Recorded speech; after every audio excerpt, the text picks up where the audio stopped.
নিজাম প্যালেসে আগুন, ঘটনাস্থলে দমকলের 3টে ইঞ্জিন।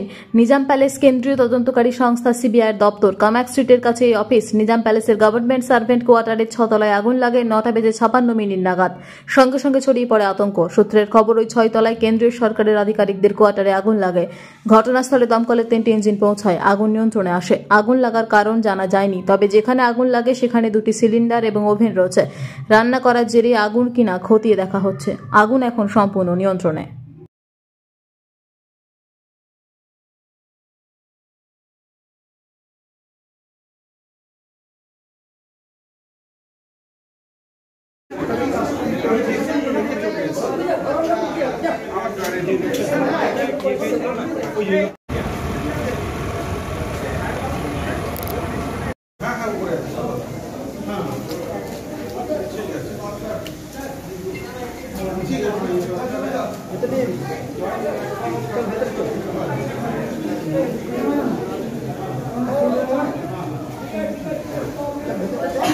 দাঁড়া